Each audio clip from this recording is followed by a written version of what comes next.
Hola a todos y todas, muy bienvenidos y bienvenidas a un nuevo episodio de Hash Report, el espacio semanal donde analizamos las principales noticias de la semana al cierre de cada semana, por supuesto. 12 de julio del año 2026 vamos a revisar lo que son las principales noticias que hemos destacado, luego pasamos a compartir el evento de la semana y terminamos con un análisis de lo que es el mercado de activos digitales o el de criptomonedas, como quieran llamarlo también para conocer cómo están cerrando los precios de los principales activos digitales esta semana. Mi nombre es Cristóbal Pereira, director ejecutivo de Digital Asset Hub, y los estoy acompañando en este y en todos los episodios. Esperemos sean muchos más de Hash Report. Agradecemos a nuestro patrocinador Tether por hacer posible el desarrollo de este espacio.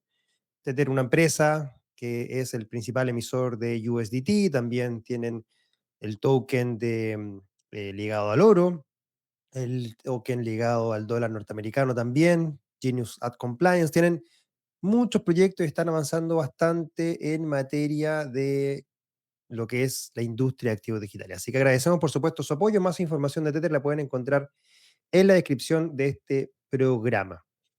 Y sin más preámbulos, entonces pasamos de ya de lleno a conocer qué es lo que está pasando al cierre de esta semana. Partimos la noticia con esta publicación que salió el pasado lunes 6 de julio y es que Strategy vende 3.588 bitcoins por más de 210 millones de dólares tras registrar pérdida trimestral de 8.320 millones de dólares.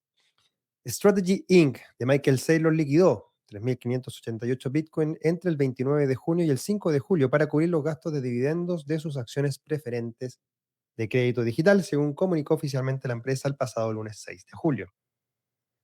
La operación, valuada en 216 millones de dólares, dejó las tenencias corporativas en 843.775 Bitcoin y coincidió con la revelación de una pérdida contable de 8.320 millones sobre activos digitales durante el segundo trimestre. Un doble impacto que empujó a las acciones de la empresa Strategy a caer cerca del 2% en el pre-market para rondear los 98 dólares. Las liquidaciones se ejecutaron en dos etapas, según el reporte regulatorio presentado ante la SEC. En la primera ventana, entre el 29 y el 30 de junio, vendieron 1.363 Bitcoin por 80,8 millones de dólares, con un precio medio de 59.256. En la segunda, de entre el 1 al 5 de julio, salieron otros 2.225 Bitcoin que rindieron 135 millones de dólares en un promedio de 60.773 dólares. El destino de los fondos, según informó Strategy en su publicación en X, fue financiar los dividendos de nuestras acciones de crédito digital, en referencia al ecosistema de instrumentos preferentes que cuenta la compañía. Recordemos que la semana pasada habíamos destacado una noticia que justamente Strategy había anunciado que había flexibilizado, por supuesto, su política de tenencia de Bitcoin, ante lo cual podían vender del orden de los 1.250 millones de dólares. Actualmente estamos viendo de que ya han vendido 216 millones de dólares. A eso sumamos una pequeña venta que también pasó hace varias semanas atrás, en torno a los 33 millones de dólares. Si bien son ventas pequeñas, estamos hablando que la tenencia de Strategy en términos de Bitcoin son más de 840.000 Bitcoins, llama de cierta manera la atención al mercado. Ahora, el mercado ya, esto me parece a mí, lo tenía descontado, porque apenas sale esta noticia, no es que el precio de Bitcoin se haya eh, rebotado o que haya caído, ¿cierto? Que se haya desplomado. Al contrario, de hecho, vamos a ver en la sección de lo que es el mercado de Bitcoin que el precio sigue en una tendencia un poco alcista estas últimas semanas. Lo que es sano, por supuesto, para toda empresa es su gestión de caja y es mucho mejor que Strategy tenga que asumir venta de un poco de Bitcoins con tal de financiar lo que son sus acciones preferentes para obviamente no caer en ningún tipo de default, porque ahí sí, me parece a mí, sería un tremendo problema para el mercado y ahí sí que entrarían muchas especulaciones respecto a Strategy. Yo creo que su gestión de caja está bien manejada con esta posibilidad de vender y por ende le hace bien y también creo que es sano para el mercado. Así que creo que dentro de todo el mercado ya esto lo incorporó, no tuvo ninguna reacción negativa y vamos a seguir viendo ventas de Strategy, por supuesto. Así que esto no va a ser la primera ni la última vez. Tether invierte 20 millones de dólares en mercado Bitcoin para expandir las finanzas digitales en Latinoamérica. Como ya sabemos, Tether, la empresa detrás de USDT, la stablecoin más utilizada y con mayor capitalización del mundo, anunció el pasado martes una inversión de 20 millones de dólares en mercado Bitcoin, el mayor operador de criptomonedas en Brasil. Según el comunicado oficial de la empresa, el desembolso forma parte de una ronda más amplia de 100 millones de dólares de reales captada por 2TM, que es el holding que controla la plataforma brasileña y convierte a Tether en un socio estratégico de una empresa que ya atiende a 4,5 millones de usuarios. El objetivo declarado es acelerar lo que ambas compañías llaman infraestructura financiera on-chain, es decir, servicios financieros que operan directamente sobre redes blockchain en lugar de depender de bancos tradicionales. Mercado Bitcoin lleva más de una década construyendo este ecosistema desde Sao Paulo y hoy va mucho más allá del intercambio de criptomonedas. Ofrece préstamos, pago con stablecoins, productos de inversión tokenizada, activos tradicionales convertidos a formato digital y servicios bancarios. Muy bien, por supuesto, por Tether hemos conocido que Tether ha seguido invirtiendo en muchas startups latinoamericanas. También invirtió en Orionex, por decir alguna, ¿cierto? Una chilena. Ha invertido en startups en Argentina, en México y, por supuesto, Brasil, que es el mercado más grande de activos digitales. Mercado Bitcoin es un exchange realmente gigante. Es el más grande de Brasil, con más de 4,5 millones de usuarios. Y solo está presente en Brasil, imagínense. Me parece a mí, perdón, que sería interesante ver la expansión de mercado Bitcoin hacia otros países de la región. O también sabemos que gigantes como Bitso, que es un exchange de origen mexicano, ha logrado avanzar y cuenta con más de 10 millones de usuarios, siendo, por lo que conocemos a la fecha, la empresa de exchange o de acceso a criptomonedas más grande de Latinoamérica, como ya les dije, con más de 10 millones de usuarios y con operaciones en México, en Colombia, en Argentina, también en Brasil. Y con inversiones estratégicas también en compañías de distintas índoles, como es conocido también en Coihue, en Chile. Así que creo que esta eh, competencia entre dos gigantes sería muy interesante. Entonces, ver a mercado Bitcoin expandirse también fuera de Brasil sería muy, muy bueno, pero para poder conocer y acceder también a sus servicios adicionales a los que ya les mencioné, que es su acceso a las criptomonedas. Así que muy bien por Tether, muy bien por mercado Bitcoin y muy bien por la industria latinoamericana. Otra noticia bastante interesante y es que Swift activa su ledger con 17 bancos globales para ejecutar pagos tokenizados las 24 horas. Imagínense. Swift, la operadora de la mayor red de mensajería financiera del mundo, activó el pasado jueves su ledger y confirmó que 17 entidades globales, entre ellas HSBC, UBS, Citi y Wells Fargo, comenzarán a ejecutar transacciones reales con depósitos tokenizados, es decir, versiones digitales de los saldos que los clientes mantienen en cuentas bancarias comerciales. Lo relevante del anuncio no es la tecnología en sí, sino lo que permite mover dinero entre países durante la madrugada, los feriados y los fines de semana, momentos en los que la banca tradicional está inactiva. La lista completa de participantes incluye también a otros gigantes bancarios como BNP Paribas, BNY, Standard Chartered, DBS, por nombrar algunas de ellas, un mapa que cubre Europa, América, Asia, África y Oceanía. Por ejemplo, en América, Itaú Unibanco, que es de origen brasileño.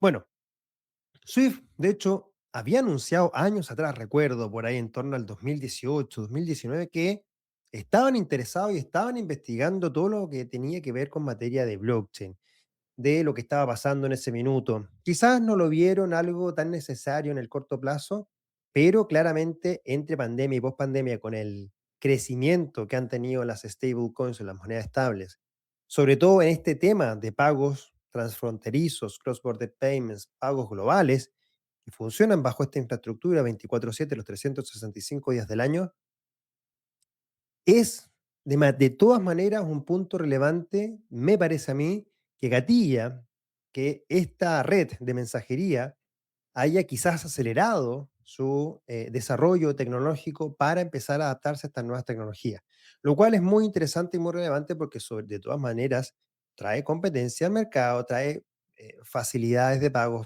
trae una infraestructura financiera para poder mover dinero 24/7, lo cual claramente va a beneficiar a cientos y miles de usuarios que deben manejar y enviar pagos o recibir pagos globales, empresas importadoras, exportadoras.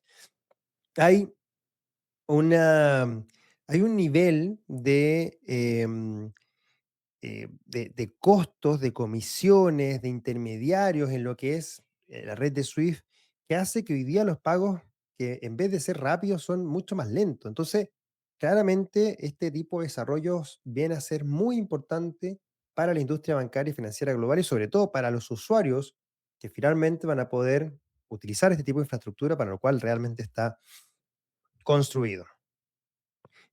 ETF de Bitcoin y Ethereum terminan su peor racha de salidas desde su lanzamiento con 281 millones de dólares en entradas. Tras un mes de junio que dejó los fondos tokenizados en bolsas, cotizados en bolsa, perdón, vinculados a Bitcoin, con la mayor salida mensual en su historia, esos mismos vehículos junto con los de Ethereum volvieron a captar capital durante la semana y sumaron entradas netas combinadas de 280 millones de dólares, según cifras de la firma de análisis Soso Value reportadas por Diario Bitcoin. Del total captado, 197 millones correspondieron a productos vinculados a Bitcoin y 84 millones a productos que replican Ethereum. La magnitud parece modesta si se contrasta con el tamaño acumulado de estos vehículos, pero adquiere peso porque interrumpe 8 semanas consecutivas de saldo negativo. Es decir, 8 semanas en las que los rescates de inversionistas superaron a las nuevas suscripciones y erosionaron el patrimonio de los fondos. Lo que ya veníamos viendo hace semanas, cuando analizamos también el mercado, vemos y hemos visto que la salida de los ETF de Bitcoin, Ethereum y de los principales, obviamente, ha sido negativa, o sea, muy fuerte, y han sido 8 semanas consecutivas de salida, lo cual claramente presiona. ¿Cómo funcionan los ETF? Bueno, los ETF deben comprar o vender los activos subyacentes en base a lo que compran y venden sus respectivos clientes. Si entra mucha compra del ETF de Bitcoin, BlackRock o cualquiera de estos gestores tiene que tomar estos fondos, darse vuelta e ir a comprar Bitcoin, ante lo cual hace subir el precio. Lo mismo con la salida. Como hemos tenido 8 semanas consecutivas de salida, entonces eh, eh, estos gigantes no pueden quedarse con esos Bitcoin, tienen que salir a venderlos para mantener su paridad ante lo que tienen que gestionar. Y eso presiona, obviamente, a la baja. Por eso es súper importante siempre seguir el pulso de lo que está pasando con los ETF, las entradas y las salidas, porque nos puede también mostrar hacia dónde podría ir la tendencia del precio. Las últimas 8 semanas han estado fuertemente marcadas por todo lo que ha sido el conflicto entre Estados Unidos e Irán, como ya sabemos, más incertidumbre, el lanzamiento de SpaceX, temas de tasas de interés, o sea, hay mucha incertidumbre que han pasado las últimas 8 semanas que ha generado entonces esta salida de los flujos de los ETF de activos muy riesgosos como lo son Bitcoin y Ethereum. Esto corta, pero como decía la nota, ¿no? Es algo muy, muy pequeño, pero de cierta manera corta esas 8 semanas de salidas negativas. Y en conjunto también con esta misma noticia, Bitcoin recupera los 64.000 dólares, pero enfrenta resistencia clave antes de pensar en los 72.000 dólares. Al momento de la redacción de esta nota, Bitcoin cotizaba en los 64.295 dólares, tras un pequeño aumento del 0,21%, operando en un rango estrecho entre 63.896 y 64.500 dólares, según datos de TradingView. El nivel representa una recuperación desde los 58.000 dólares alcanzados en la última semana de junio, que marcaron mínimos de 21 meses, mientras el precio de Bitcoin sigue casi un 49% por debajo del máximo histórico de 126.000 dólares registrado en octubre del año pasado. Por ahora la imagen general es la de un mercado que rebotó desde mínimos, pero que aún no tiene combustible suficiente para subir con convicción. Además, los indicadores muestran señales mixtas mientras los traders e inversionistas se mantienen a la espera de un catalizador claro que defina hacia dónde se dirige el precio las próximas semanas. Esto ya lo habíamos visto cuando estábamos analizando el precio de Bitcoin. Justamente la semana pasada estábamos viendo esa resistencia clave en torno a los 64.000 dólares. Vamos a ver entonces en las siguientes secciones, a ver dónde está la siguiente resistencia en el precio de Bitcoin si seguimos esperando entonces de que del precio de Bitcoin siga hacia el alza. Vamos a ir a conocer entonces cuáles son las resistencias que tiene que romper antes de siquiera estar hablando de que podamos estar llegando quizás en torno a los 70.000 dólares las próximas semanas. Bueno, es así entonces como hemos terminado de analizar las principales noticias de la semana. Como ya saben, pueden encontrar todas estas noticias en nuestra página web digitalasset.hub.la. La información de nuestra página web, por supuesto, la pueden encontrar en la descripción de este programa y también pueden escanear el código QR que está apareciendo en este minuto en pantalla por si quieren también estar al tanto de lo que está pasando cada semana en el mercado de activos digitales en Latinoamérica. Foco nuestro, por supuesto, Digital Asset Hub Latam.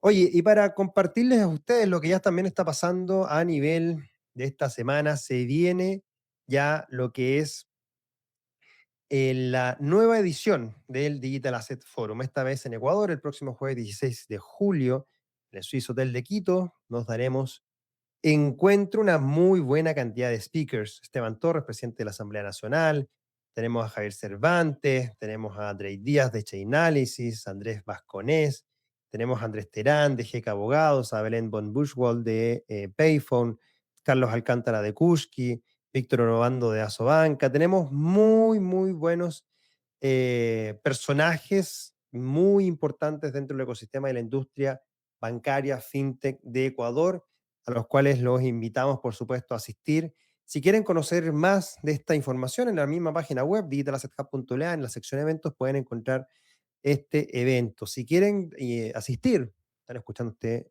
programa, déjenme un mensaje directo por cualquier plataforma diciendo, escuché el programa Hash Report, me gustaría asistir y con gusto les entregamos una entrada totalmente gratuita. Esta entrada está valorada en $150, así que si ya escuchan el programa, recuerden, por supuesto, entonces pedirnos esa invitación para todos aquellos que escuchan nuestros programas y que son parte de nuestro ecosistema, por supuesto. Así que muy bien, nos vemos este jueves 16 de julio en Quito, Ecuador. Y bueno, como ya sabemos entonces, vamos a ir a revisar cómo está cerrando esta semana en el mercado. En base a la información que nos muestra CoinMarketCap, en este minuto estamos en un índice de miedo y codicia en 31 puntos. La semana pasada estábamos en torno a los 25, algo hemos recuperado, seguimos en una fase de miedo, claramente, estamos en un mercado muy, muy incierto todavía, bajista, por supuesto. El índice de Altcoin Season está mostrando de que estamos en niveles de 54 sobre 100, más tirado a altcoins que a Bitcoin, es decir, las altcoins suben más que lo que está subiendo Bitcoin, pero hemos estado muy, muy en torno a los 54, 48, 50 en las últimas semanas. El mercado total de criptomonedas está en torno a los 2.2 billions y vamos a conocer ahora cómo cerraron los ETF el pasado viernes, con una entrada neta de $100 millones, 90 millones hacia Bitcoin, 18 millones hacia Ethereum, Solana con $200.000, XRP con 107 y Hype con una salida de 5.7 millones de dólares. Vemos como ya lo dijimos en la noticia anterior, la última semana, luego de 8 semanas consecutivas, los ETF tuvieron una entrada, en este caso se reporta por orden de los 286 millones de dólares. El último mes, 2.3 billions de salida y el último quarter, 5.3 billions de salida. Lo habíamos mencionado, ¿no? Es importante este tema de los ETF, seguirlos, porque claramente nos pueden demostrar un poquito hacia dónde puede ir la tendencia del precio. Vimos que el mercado estuvo cerrando entonces en los ETF con un volumen positivo, lo cual también nos da cuenta de un mercado entonces en algo así también positivo. Si nos vamos a ver ya entonces la última sección del día de hoy de este programa, podemos estar viendo que el mercado completo de activos digitales, en base a lo que nos reporta TradingView, está cerrando con una leve caída en torno al 0,24%. Abrimos la semana en 2.18 billions, llegamos al punto más alto de 2.21, al punto más bajo en los 2.1 billions y estamos en torno a los 2,17 billions, ¿ya? Entonces estamos con una caída leve del 0,24%. Entonces eso hay que seguirlo, por supuesto, muy, muy de cerca. Ahora, si nos vamos al precio de Bitcoin, el precio de Bitcoin está mostrando, yo diría que aquí podemos ver una leve alza del 0,28%. Abrimos la semana en $63.650, llegamos a un punto más alto, los 64.700, como lo dijimos, rompimos la barrera de los 64.000 y llegamos al punto más bajo en torno a los 61.300 y estamos cerrando en torno a los 63.826, precio que se está cotizando en este minuto Bitcoin. Yo tengo aquí marcadito una resistencia en torno a los $65.300. Yo creo que ahí hay una próxima resistencia bastante fuerte. Esperar que esta semana, cuáles pudiesen ser las noticias que van a mover el precio de Bitcoin. Por supuesto, lo que está pasando en Estados Unidos, o sea, entre la guerra entre Estados Unidos e Irán, que sigue escalando el conflicto bélico, lo cual de cierta manera también el precio de Bitcoin lo va a resentir de alguna manera si es que esto sigue escalando a niveles más altos de lo que estábamos viendo. El precio de Ethereum, la segunda criptomoneda más importante del mercado, está cerrando con un alza algo mayor, por eso les decíamos que el índice de altcoin season está más tirado hacia las altcoins que Bitcoin, porque las altcoins han subido esta última semana más que el precio de Bitcoin. En este caso, Ethereum está subiendo el 1,1%, abrió la semana en $1.785, llegó a un precio más alto en 1.833, precio más bajo 1.713, y en este minuto cotizando en torno a los $1.805, con un aumento, como les dije, del 1,1%.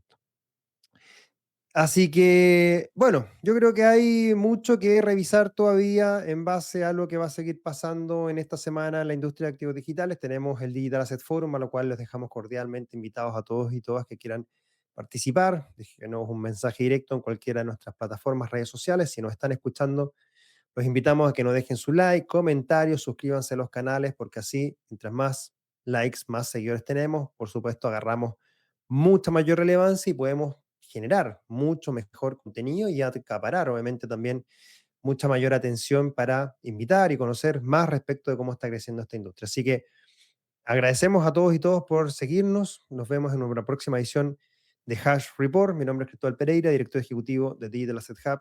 Nos estamos viendo en la próxima edición. Que esté muy bien, excelente semana a todos y todas.